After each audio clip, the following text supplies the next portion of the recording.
하나님의 말씀 마태복음입니다. 마태복음 6장. 좀 본문을 많이 보다 보니까 여기저기 막 섞이는 것 같습니다. 마태복음 6장. 주기도문 연속해서 묵상하고 있습니다. 12절 한 구절 함께 보도록 하겠습니다. 마태복음 6장 12절 한 구절입니다. 함께 읽겠습니다. 시작. 우리가 우리에게 죄 지은 자를 사하여 준 것 같이 우리 죄를 사하여 주시옵고. 한 번 더 읽겠습니다. 시작.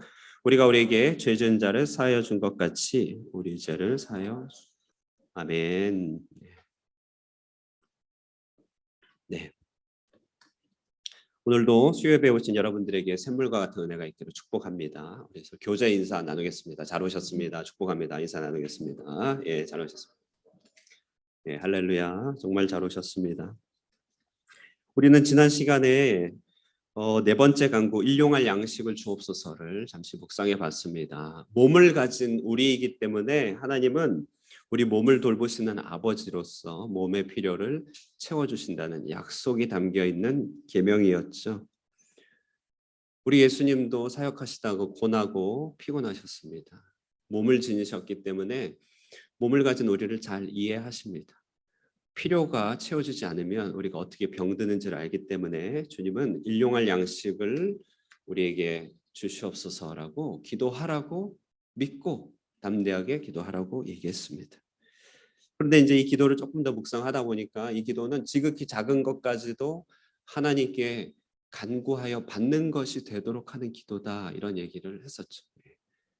아주 소소한 기쁨들, 소확행이라고 하는 즐거움조차도 그것이 주님이 주시는 걸 받아야지 내 것이 되고 내게 양분이 되고 일용할 양식이 되지, 주시지 않는 것을 내가 추구하여 구하여 얻으면 그것은 잠깐은 만족일지 모르겠지만 지난 주일에 얘기했듯이 세상의 즐거움에는 쓸개 같은 괴로움이 섞여 있다고, 주시지 않는 것을 받을 수도 없을 뿐만 아니라 주시지 않는 것을 내가 찾아서 받는다 할지라도 그것은 쓰디쓴 괴로움이 섞인 즐거움이다 얘기했습니다. 그러므로 우리는 이 일용할 양식을 달라고 기도하면서 전적으로 하나님께 의지하는 법을 배운다. 잠언에 나오는 아구레의 기도 제목을 사례로 얘기하면서 부하게도 가난하게도 말고 일용할 양식의 응답이 모두가 하나님을 아는 지식과 연결된다는 사실을 우리가 함께 묵상하게 되었습니다. 자, 그러므로 이 첫 번째 강구는요, 항상 필요 이상으로, 그죠? 필요 이상으로 혹은 주님 밖에서 채우려고 하는 우리의 영적인 문제와 늘 연결되어 있습니다. 몸의 필요 때문에 간구하라고 하셨지만 우리는 그 필요 이상의 것을 추구할 때가 많이 있습니다. 주님 밖에서도 열렬히 구할 때도 많습니다. 그래서 이 문제를 다루기 위하여 주님은 일용할 양식에 대한 기도에 이어서 일용할 용서에 대한 기도를 덧붙여 주십니다. 자, 오늘 이것을 함께 묵상하기를 원하는데요.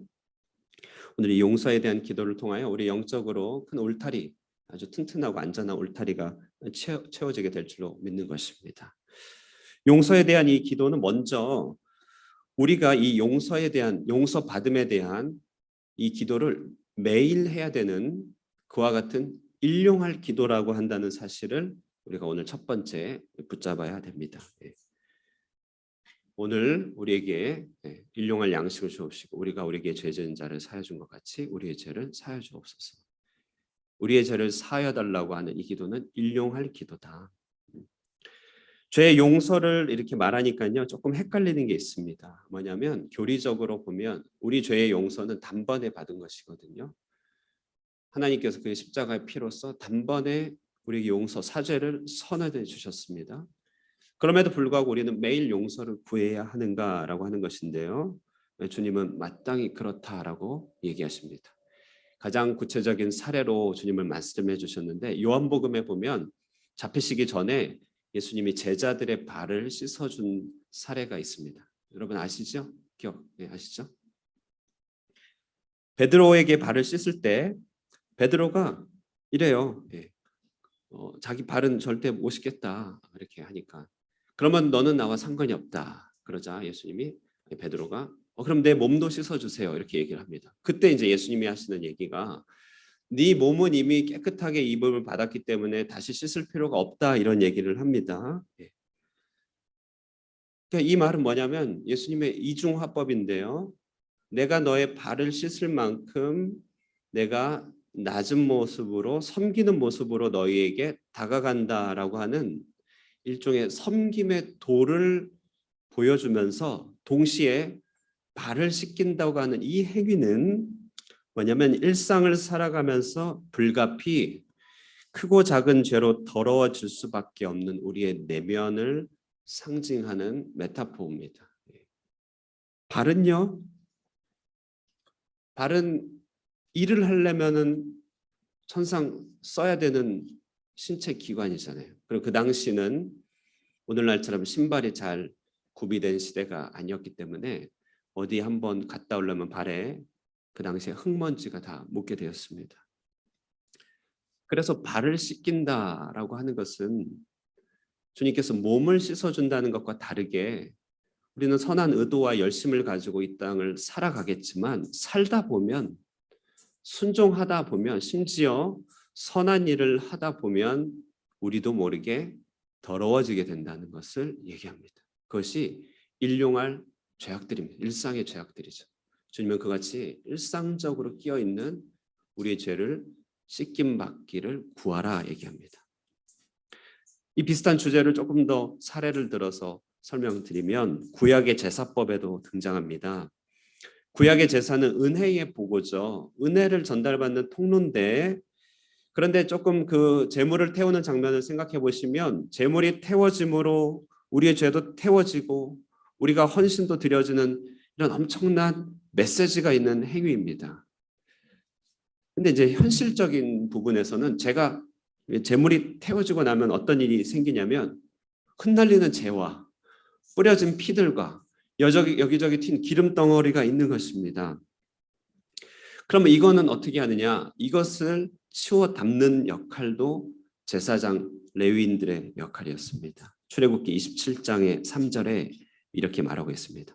재를 담는 통과 부삽과 대야와 고기 갈고리와 불 옮기는 그릇을 만들되 제단의 그릇을 다 노스로 만들지며 금이 아닌 노스로 만드는 통이 있는데 그것을 통해서 재를 담아라. 부삽으로 퍼서 재를 퍼담아야 되는 은혜 이후에 남겨진 재들이 있다는 것입니다. 우리가 주님의 사역을 하고 봉사를 하고 신앙의 연륜이 깊어지고 교회 책임을 맡고 직분을 얻게 되면 사실은 은혜의 한가운데서 재 담는 역할을 많이 할 때가 있죠. 그거는 누가 잘 보지 않는 영역이에요. 근데 보이죠. 교회 생활 오래 하다 보면. 은혜의 잔치가 벌어져도 이렇게 쓸어 담아야 될 죄가 있다는 것이죠. 이처럼 은혜로 살아가는 우리 인생들이고 주님의 필요를 다 채워주시지만 우리 삶에는 발에 먼지 씻어내듯이 씻어내야 될 일상의 허물들이 있게 마련이다. 그러므로 우리가 주일에 은혜를 입었다고 혹은 부흥회나 어떤 특별한 은혜의 순간을 경험했다고 어떤 특별한 헌신을 했다고 영적으로 완비되는 것은 결코 아닌 것입니다. 주님은 이 땅에 사는 우리의 이런 형편을 너무나 잘 아시기 때문에 일용할 양식을 구하라는 기도 제목에 덧붙여서 등이 접속사라고 카이라고 하는 것을 계속 연결해서 일용할 용서, 일용할 시험에 빠지지 않기를 계속해서 데일리 기도 제목으로 주셨습니다. 데일리. 우리는 이처럼 필요 이상의 것에 쉽게 마음이 가는 존재들입니다. 주님 바깥에 종종 나가서 내 필요를 찾고 채우려고 합니다. 주의 길에서 우리는 틈틈이 이탈합니다. 그래서 발이 금세 더러워집니다. 주님은 회개와 죄의 용서를 위한 기도를 일용할 양식을 먹듯이 하라고 가르쳐 주는 것이죠. 자, 그러므로 좀 이렇게 정리할 수 있는데요. 네 번째 기도 제목과 비교해서요. 일용할 양식을 구하라고 하는 네 번째 간구는 하루 공급을 확신하고 간구하는 아침의 기도다라고 할 수 있습니다. 아침에 기도할 때요. 오늘 하루만큼의 성장을 주시겠지. 하루만큼의 공급은 채워주시겠지. 하루만큼의 필요는 반드시 주실 거야. 이렇게 아침을 시작하는 확신의 기도라면 일용할 용서를 구하라는 이 회개의 기도는 하루를 다 살고 마칠 때 기도하는 저녁의 기도라고도 별명을 지을 수 있을 것입니다. 열심히 살았지만 순종했지만 내 딴에는 최선을 다했지만 항상 남게 되는 잿더미와 또 발에 먼지가 없을 수 없잖아요. 저녁에 하루를 마무리하면서 우리는 그 죄들을 씻어내도록 기도하는 것입니다.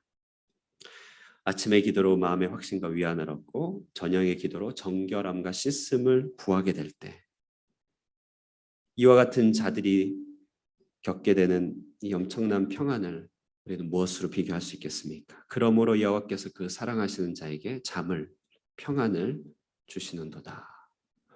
시편 3편의 5절에 이렇게 얘기합니다. 앞에 뜨나요? 예. 여기 화면이 안 나와서. 예. 자, 시편 3편 5절 우리 한번 함께 합독하도록 하겠습니다. 시작. 내가 누워 자고 깨었으니 여호와께서 나를 붙드심이로다.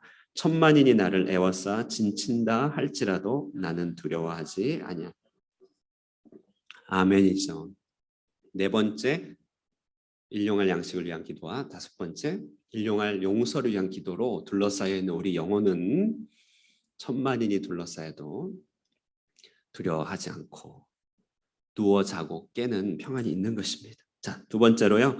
이 다섯 번째 간구 제목을 통해서 한 걸음 더 나아가면 주께서 우리에게 죄의 속성을 이해하기를 바라십니다. 이 다섯 번째는요. 자, 여러분 우리 시대 문화는 죄에 대해서 이야기하는 것을 꺼려합니다. 교회에서도 죄에 대해서 얘기하면 진지해지죠.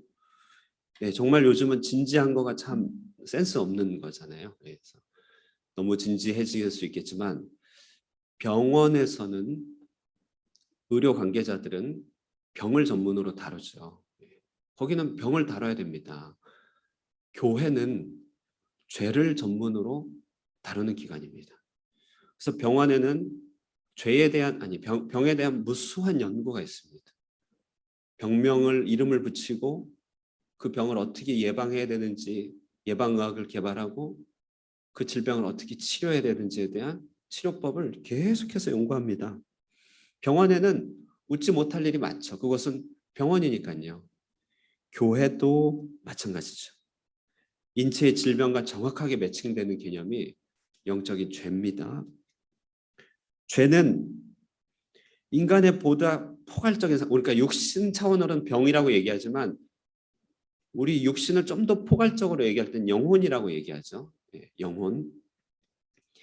이 영혼이라고 하는 것에 찾아온 불청객입니다. 어떤 죄는 감기처럼 앓고 지나가고 금세 끝나는 죄도 있지만 어떤 죄는 암처럼 치명적이고 죽음에 이르게 하는 죄도 있지 않겠습니까? 병도 그런 게 있다면 주님은 우리의 간구에 반드시 죄를 고려할 것을 기도 제목에 포함시켰어요. 우리가 대사증후군이나 혹은 염증, 더 나아가 외과적 질병들을 주의하고 이해하잖아요. 그리고 어떤 병에 대해서 특별히 잘 고치는 의사나 병원에 대한 정보도 잘 알고 있습니다. 마찬가지로 우리에게 증상을 바라고 있는 죄에 대한 자각도 반드시 필요한 것이죠. 그래서 죄를 가벼이 여기면 부지불식간의 치명적인 질병에 의하여 그의 생명력이 떨어지듯이 영적인 힘이 갈수록 약해지고 정말 죽음에 이르는 그런 죄 가운데 빠지게 되는 것이죠. 죄를 다시 한번 생각해 보면 죄는 외적으로는 불법을 저지르는 것입니다. 하나님의 계명을 어기는 것입니다. 외적으로는. 내적으로는 부정함이 됩니다. 그러니까 선을 어기는 것은 불법인데 내적으로는 죄의 경험 세계 속에 들어가요. 제가 보드카를 한 번도 안 먹어봤습니다. 보드카 깜짝 놀라시죠? 한 번도 안 먹어봤어요. 저는 보드카의 세계 경험 세계 속에 들어가 본 적이 없어요. 들어가 보고 싶지도 않고. 그래서 저에게 그 보드카에 대해서는 전 참 자유해요. 뭐 저한테 아주 객관적인 대상입니다. 그거는 그냥 난 몰라. 그냥 이름만 알아요. 보드카로부터 자유하다. 죄로부터 자유하다는 것은 이름만 알 뿐 잘 모르는 거죠. 근데 죄는 참여하게 되면 그 세계 속에 내가 들어갑니다. 제가 만약에 궁금하다고 보드카를 한 잔 딱 마시면 이제 보드카의 세계 속에 제가 들어가요. 모른다 할 수 없죠. 죄는 그렇죠. 죄는 그래서 내가 참여하는 것입니다. 그래서 죄는 정결케 됨이 필요한 것이죠. 하나님의 은혜가 있으면 정결케 돼서 그 기억이 잊혀지는 건데, 그런데 힘들게 잊혀지는 차라리 죄를 안 짓는 게 낫잖아요. 그렇죠? 질병이 있으면 반드시 몸의 컨디션이 떨어집니다. 정상적인 반응을 못하듯이 죄가 있으면 영혼이 계속 처지고 제 기능을 못합니다.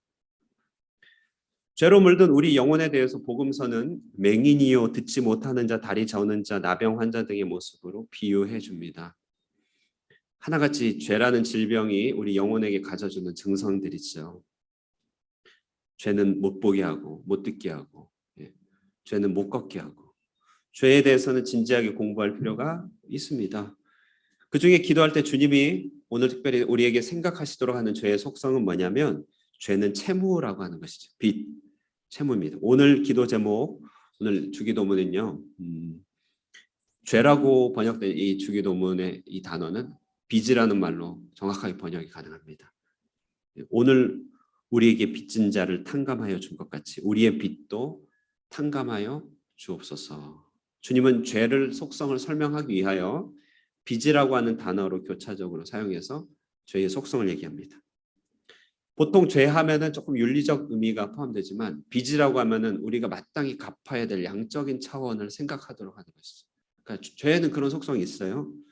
마땅히 드려야 할 것을 못 드리는 문제, 내 성품의 문제나 재능이나 습관 때문에, 혹은 이전 날에 허송했던 세월 때문에 지금 감당하지 못하는 모든 부분들이 빚으로 고스란히 하나님께 남아있다. 그런 차원을 얘기하고 있습니다. 우리는 해외 살기 때문에 세를 들어 산다는 것이 무엇인지 가끔 알게 됩니다. 저는 세를 들어 사니까 오늘 이 빚이라고 하는 걸 먼저 잘 이해가 되더라고요. 중국에서 최종적으로 이제 나갈 때 우리 애들이 어려서 집에 여기저기가 좀 고장 났어요. 집주인이요. 그대로 고스란히 보증금에서 다 떼가더라고요.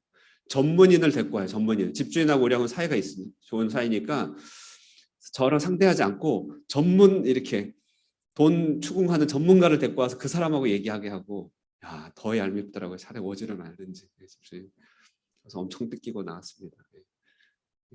엄청 뜯기고 나. 근데요, 이제 감당할 수 있는, 그러니까 보증금으로 감당할 수 있는 정도면은 채무는 아닌데, 감당할 수 없는 손실을 끼쳤다고 이제 한다면, 예를 들면, 그러면 그건 이제 막대한 채무가 되죠. 자, 주님이 우리의 몸을 주셨는데 우리의 몸은 사실 우리가 새들어 살고 있는 것입니다. 그렇죠? 이게 내가 창조한 몸이 아닙니다. 내가 여기서 보증금도 내지 않고 지금 이 몸에 깃들어서 새들어 살고 있습니다. 몸으로 마땅히 하나님께 영광을 올려드리고 하나님 노선에서 하나님의 뜻을 이뤄가는 몸이 되어야 됩니다. 우리 몸이 하나님이 원하시는 몸, 하나님의 일을 하는 몸이 되어야 됩니다. 그런데 그러지 못하고 살고 내 몸을 상하게 하고 몸을 죄에 참여시키고 하나님 뜻대로 살지 않게 하고 내 뜻대로 살게 하면 쌓여가는 부채는 감당할 수가 없는 것이죠. 그 끼친 손실을 원상복구해야 되는데 하나님 감당할 수가 없습니다. 주님은 비유로 말씀하시기를 우리가 갚아야 될 빚을 1만 달란트다. 한 달란트가 금이 24kg. 24kg. 최소 단위가 1만 달란트. 계산이 안 되죠. 그러니까 한 국가의 예산이라고 합니다. 한 국가 예산. 1만 달란트. 그러니까 못 갚는 빚을 너희가, 아담의 범죄로 인하여 우리는 채무가 빠졌습니다. 부모의 채무를 물려받듯이 아담의 채무도 우리가 물려받았습니다. 그리고 우리도 갈수록 채무를 늘려갑니다. 이게 심각한 얘기입니다. 심판할 때 우리의 채무에 대해서 다 정산을 해야 되기 때문에 그렇죠. 그러므로 우리의 기도를 위해서 주님은 기도 생활의 힘과 기도 생활의 뼈대와 중심 줄기를 잡기 위하여 단지 몸에 필요라고 하는 보편적인 기도 제목을 할 뿐만 아니라 죄라고 하는 특별히 영적으로 민감하고 책임감 있는 기도를 우리에게 하라고 명령하고 계십니다. 채무에 대한 인식을 통해 먼저 하나님은 탕감받은 것에 대한, 또 탕감해 주실 것에 대한 은혜를 정말 알도록 촉구하십니다.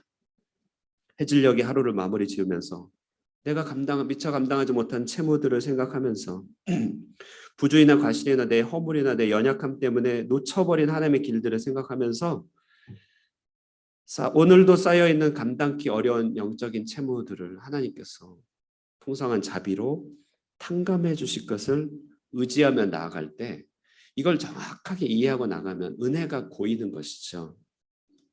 시편 130편 3절에서 4절에서 말합니다. 한번 읽어볼까요? 함께 읽겠습니다. 시작. 여호와여 주께서 주여 누가 서리까? 그러나 사유하심이 주께 있음은 주를 경외하게 하십니다. 예, 너무 정말 좋은 시편입니다. 우리가 어떻게 그 채무를 다 감당하겠습니까, 주님? 그러나 탕감해 주심으로 우리가 주님을 사랑하게 됩니다. 경외하게 됩니다. 고백하는 것이죠. 이처럼 채무에 대한 인식, 죄에 대한 인식은 은혜를 알게 합니다. 두 번째, 죄에 대한 인식, 채무에 대한 인식은 하나님 앞에서 놓치지 말아야 될 목표점을 우리에게 떠올리게 해줍니다.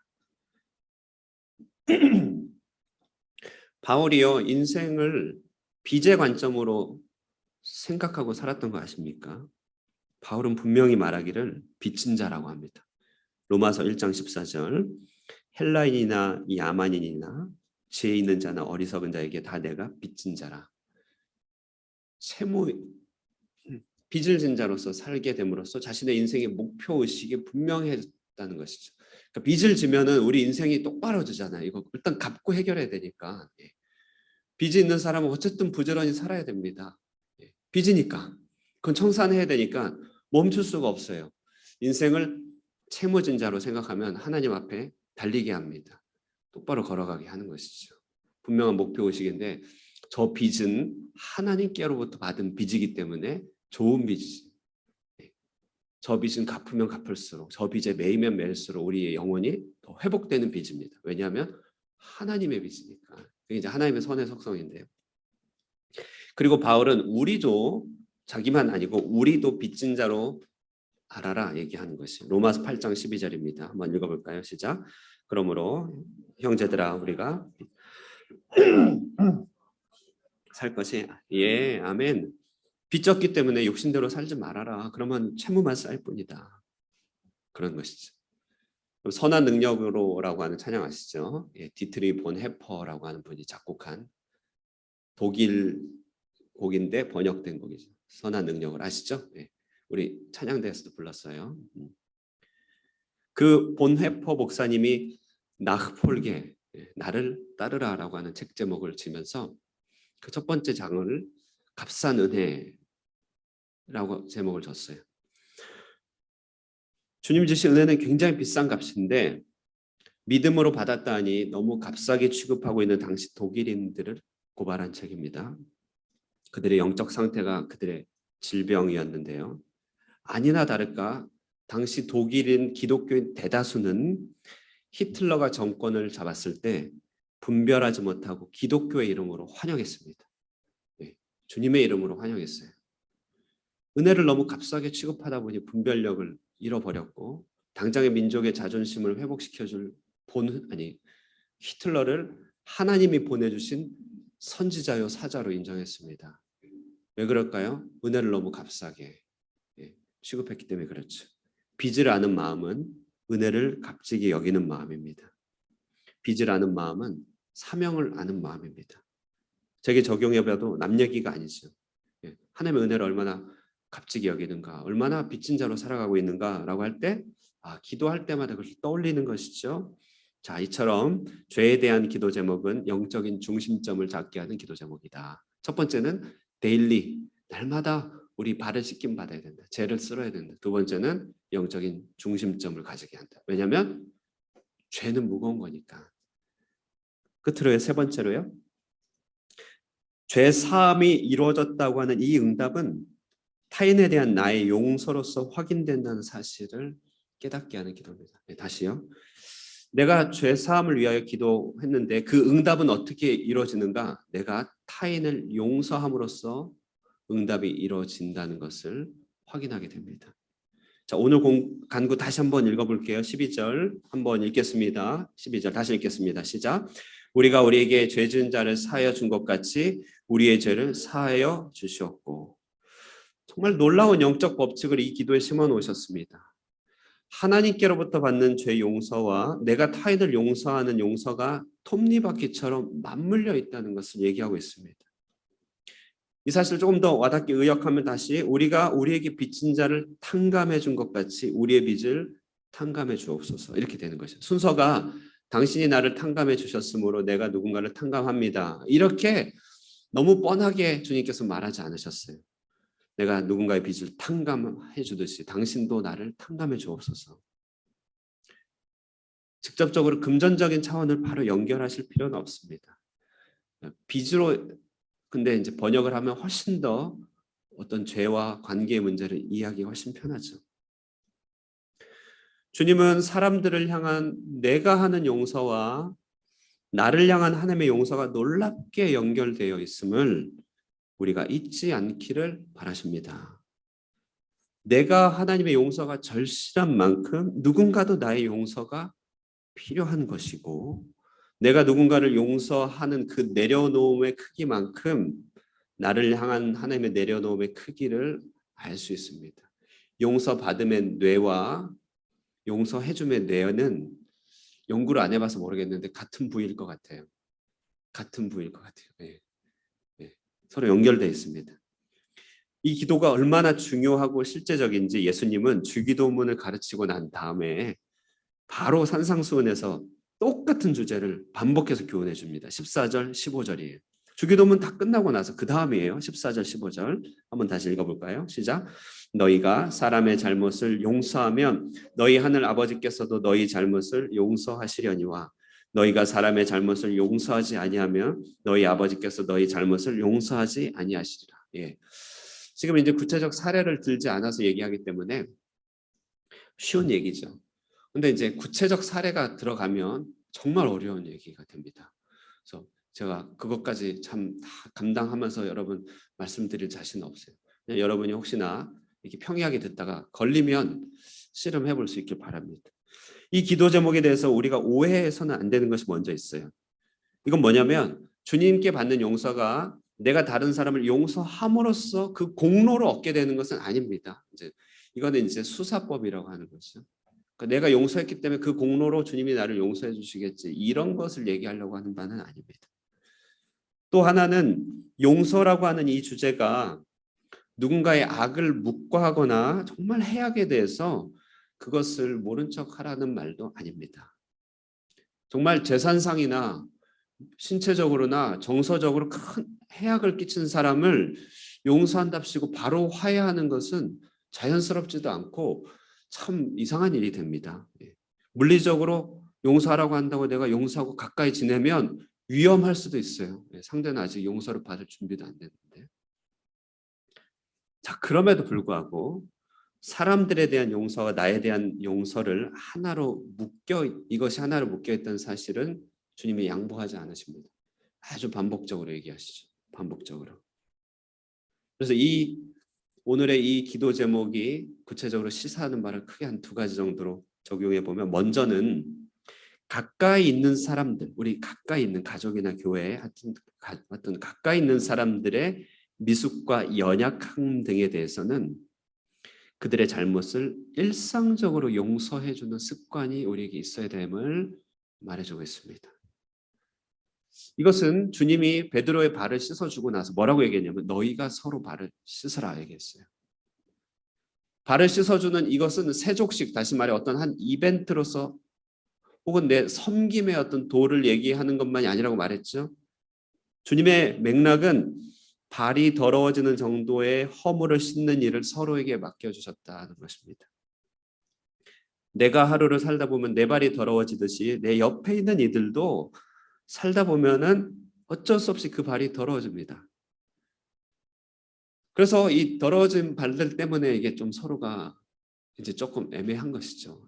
좀 민감하고. 실제적으로 미국에서 기도에 대한 되게 중요한 영화가 있어요. 워룸이라고 하는, 혹시 아세요? 유튜브에도 있는데 워룸, 기도에 대한 영화인데 거기는 아주 중요한 메타포 중에 하나가 이제 발냄새 나는 부인을 이렇게 둔 남편 얘기예요. 근데 이 남편은 이제 바람피기 일보 직전에 부인의 기도 덕분에 이제 살아나오는데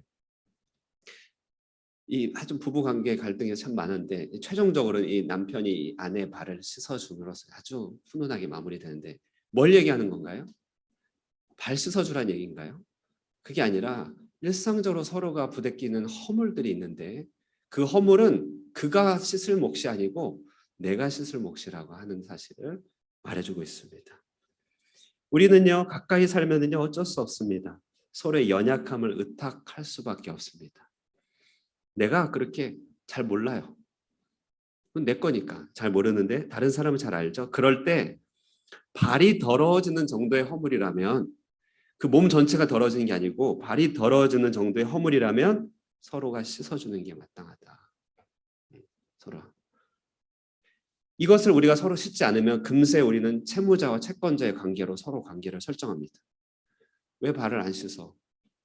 마땅히 씻어야 되는데 나는 채권자가 돼요. 안 씻는 너는 채무자가 됩니다.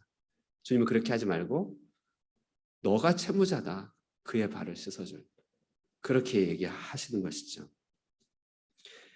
그러므로 우리는요 서로가 서로에게 이 발 정도는 의탁하는 관계라고 하는 것이죠. 오늘날처럼 세련된 세계 속에서 내 발 의탁하는 거 참 어렵죠. 조금이라도 우리의 약점 보이기가 쉽지 않습니다. 그리고 상대에게도 부담을 줄까 봐 다가가기 힘든 문화지만 그러나 주님의 의도는 발 정도 서로 의탁하는 사이가 계약 관계 이상의 사이다. 언약 관계다. 그것이 공동체다 얘기하고 있죠. 교회 안에서는 내가 누군가의 발을 씻어주듯이 누군가도 내 발을 씻어줄 것이라는 신뢰가 있을 때 교회는 따뜻한 코이노니아가 형성됩니다. 우리가 그 더러워진 몸 전체를 씻어줄 수는 없습니다. 그건 주님의 몫이지만 서로의 발 정도는 씻어줄 수 있어야 된다. 이것이 우리에게 죄 지은 사람을 용서해 준 것 같이 우리의 죄를 사해 주십시오. 이 기도 제목이 포함되어 있습니다. 그런데 또한 주님이 이 엄중한 기도 제목을 주신 이유는 우리의 기도의 공간이라고 하는 것은 단지 필요를 채우는 기복의 공간이 아니라 이 땅에 타인의 죄와 악을 품고 씨름하는 공간이라는 것이에요. 주님은 저들의 죄를 저들에게 돌리지 마옵소서라고 기도했습니다. 스데반 역시도 자기에게 돌을 던지는 사람을 향하여 저들의 죄를 저들에게 돌리지 말아달라고, 저들이 하는 일을 알지 못한다고 얘기했습니다. 하나님은 선악과를 따먹고 배반한 아담과 하와에게 찾아오셔서 그들에게 구속의 계획, 다시 씻을 계획을 설정해 주시고 가죽옷을 지어 수치를 가려주셨죠. 악을 다루기 시작했습니다. 우리 안에 살아있는 악은 정말 악해서 선으로 악을 이기지 않으면 악이 항상 우리를 지배합니다. 어둠이 있는 곳에는 빛이 있어야 어둠이 사라지지 빛이 없으면 어둠은 절대 사라지지 않죠. 차가운 것은 열을 가해야 따뜻해지죠. 그냥 그대로 놔둔다고 안 따뜻해집니다. 이 말은 나에게 가해진 누군가의 악은 내가 복수하고 되갚으려고 하면 할수록 악은 배가 되는 것이죠. 용서하지 않으려고 하는 마음이 있다면 그 악은 계속 살아서 우리를 주관하는 실세가 된다는 것입니다. 그런 경험 많이 하죠. 우리 안에 관계 가운데 정말 친밀한 관계일수록 받는 상처도 더 크잖아요. 그래서 그 상처를 내버려둬서 내 안에서 씨름하여 해결하지 않으면 그 악이 친밀한 관계 속에서 우세합니다. 득세하고 다스리기 시작하죠. 그래서 마땅히 사랑해야 되고 가까워야 될 사이들이 깨어지는 것입니다. 지금도 중동에서 일어나는 분쟁을 보세요. 선의 이름, 정의의 이름으로 서로 안갚음하고 있습니다. 결과 군비는 계속 늘어나고 증오심은 더욱 커지며 양쪽 모두에 엄청난 희생이 요구되는 보복전의 규모만 커집니다. 악만 더 커집니다. 그래서 누군가 이 악을 선으로 갚는 일에 경제적 가치를 누가 설명했는데 부부가 서로 싸우고 기분이 나빠서 백화점에서 물건을 확 구매하는 값이 평화를 유지하면서 절약하는 값보다 훨씬 비싸다. 막 이런 얘기로 이렇게 얘기하더라고요. 하나님의 용서와 나의 용서를 하나로 묶으신 것은 내가 악의 편에 서지 말고 하나님 편에 서라고 하는 초청입니다. 하나님 나라 비밀을 알아야 되는데요. 하나님이 세상을 용서하셨다. 이 말은 어떻게 이제 풀이가 되냐면요. 내가 누군가를 용서했다. 이렇게 풀이가 딱 되는 것이죠. 하나님의 세상을 사랑했다. 이 말은 내가 누군가를 사랑하게 됐다는 걸로 이렇게 딱 귀결이 됨으로써 이게 하나님 사랑이 딱 정리가 됩니다. 어려운 말 아니죠? 예. 하나님의 크심이 나를 통해서 나타난다는 것이. 주님은 이처럼 하루의 더러움을 씻어주고 쌓여가는 채물을 탕감해주는 이 놀라운 선한 능력의 세계로 우리가 들어오기를 원하십니다. 선한 사람이 되기를 원하는 거예요. 내 자신이 이 기도 시간을 통하여 세상을 씻어가는 사람이 됩니다. 누군가의 죄와 악과 씨름해가면서 그를 용서하고 그의 죄를 그에게 돌리지 않고 그 악이 자라가지 않도록 할 때 우리는 세상을 씻어가는 것이죠. 우리는 누군가에게 체주처럼 굴지 않기로 작정합니다. 나는 체주가 아니다. 너와 나는 똑같은 죄인이다. 그리고 그에 대해서 내 채권을 내려놓을 때 누군가는 나로 인해서 자유를 얻고 빛을 회복하게 됩니다. 동일한 일이 나에게도 해당되게 됩니다. 그러므로 이 기도는 하나님의 성품에 참여하는 기도입니다. 우리를 가장 성숙하게 하는 기도입니다. 일상적으로 공동체의 발을 씻어주는 기도를 하고 누군가 악을 저질렀을 때 그것을 씨름하면서 하나님 편에 설 때 우리는 신의 성품에 참여한다. 베드로전서에서 말합니다. 성숙한 신자가 됩니다. 오늘 이렇게 5번째 강구를 함께 나눴습니다. 정리하면 불가피 때를 묻힐 수밖에 없는 우리 발을 저녁마다 씻김받는 그런 기도죠. 이를 통해서 우리가 받은 은혜의 크기와 우리가 감당해야 될 사명이 무엇인지를 올곧게 붙잡고 가는 기도입니다. 서로에게 발을 내어주고 씻어주는 공동체 안에 신뢰의 이 게이지라고 하죠. 신뢰의 규모를 키워가는 기도고 궁극적으로 하나님의 성품에 참여하는 기도다. 이것이 바로 오늘 12절을 통해서 우리에게 가르쳐 주신 기도입니다. 우리가 이 5번째 기도를 기억하면서 참으로 정함과 씻김과 은혜가 풍성한 기도 생활을 할 수 있게 되기를 주님의 이름으로 축원드립니다. 우리